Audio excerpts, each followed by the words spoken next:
Quelle réponse face à la crise énergétique? Le président de la transition opte pour le solaire.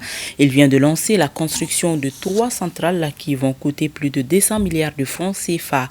3 partenaires travaillent avec le Mali sur ces projets d'envergure, la Russie, la Chine et les Émirats arabes unis. Le Mali vers une transition énergétique basée sur le solaire, un document signé Sirabatili.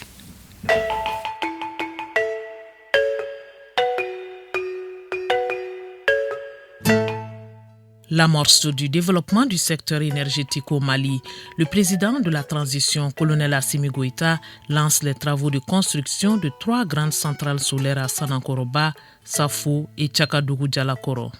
3 zones stratégiques, 3 projets d'envergure destinés à atténuer la crise énergétique. Le mix énergétique va donc s'améliorer avec un plus, le soleil, une source inépuisable de production d'électricité. De quoi soulager les ménages et les entreprises dont les activités sont liées à l'électricité. La construction des centrales solaires répond surtout à votre vision qui consiste en la réussite de la transformation du système énergétique national en privilégiant les énergies renouvelables afin de relever les défis de la crise énergétique et de retrouver notre souveraineté énergétique. Le Mali disposera donc dans 1 année et 3 mois exactement d'une capacité de production d'énergie de 400 MW au total avec un système de stockage pour chaque zone. Le coût est estimé à plus de 200 milliards de francs CFA.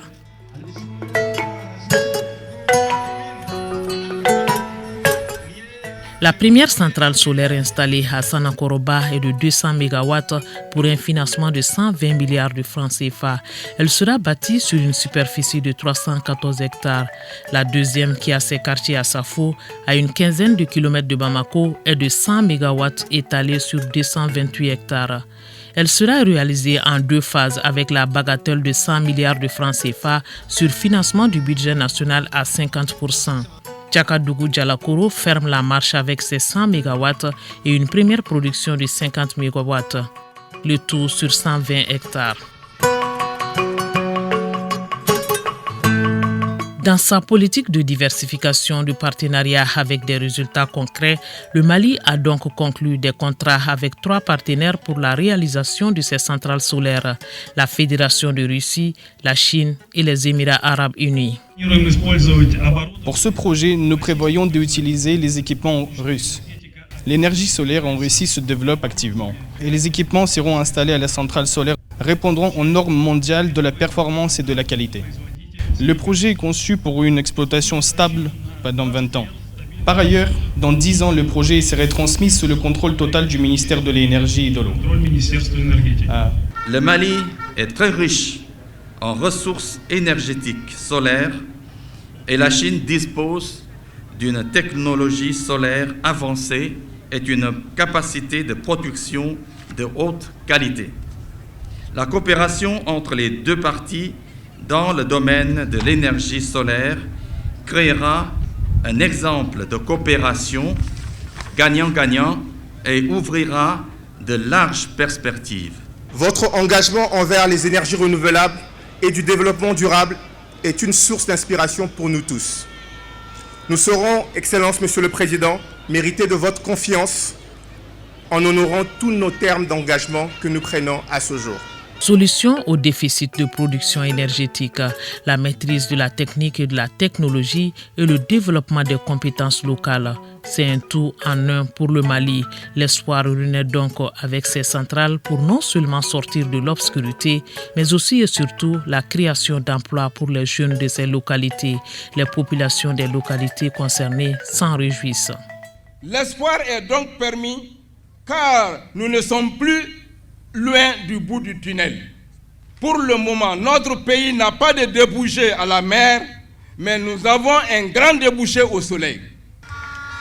Les énergies renouvelables ou énergies propres peuvent être un tremplin pour juguler la crise énergétique que nous traversons actuellement et diminuer ainsi la dépendance énergétique de notre pays au réseau extérieur. Permettez-moi, Son Excellence, Monsieur le Président, d'exprimer l'immense gratitude des 22 527 habitants de la commune rurale de Safo pour le choix de notre commune afin d'abriter la construction de cette gigantesque infrastructure.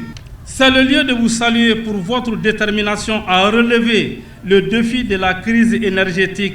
Excellence, Monsieur le Président de la Transition, chef de l'État, toute la commune de Tchakadougou-Dialakoro vous dit merci.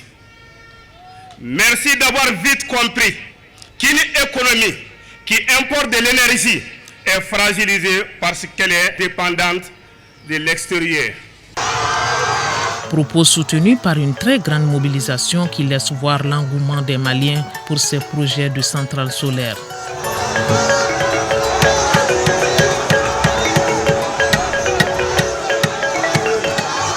Période cruciale, réponse du garant de l'État et du bien-être du peuple qui a tout enduré pour le Mali, la patrie étant au-dessus de tout.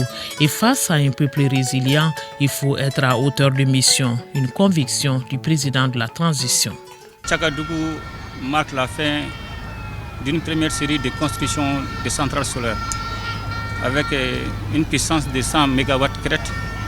La centrale de Tchakadougou va compléter celle de Safo et de Sanagoroba, soit au total 400 MW crête.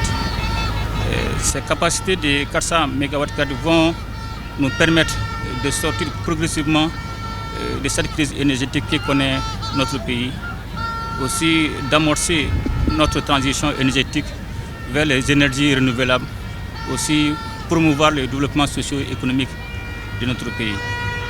En termes d'employabilité, ces 3 centrales vont permettre la création d'emplois directs et indirects qui vont impérativement impacter positivement la vie de nos concitoyens. Je voudrais encore une fois de plus, et je ne cesserai de saluer le courage, surtout la détermination du peuple malien à accompagner cette transition.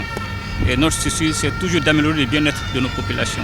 Augmentation donc de l'offre d'énergie pour le Mali. Les 3 sites ouvrent ainsi la voie à l'ère des énergies propres, contribuant à réduire la production du gaz à effet de serre. Acte 1 d'un vaste chantier pour fermer définitivement la porte de l'obscurité au Mali.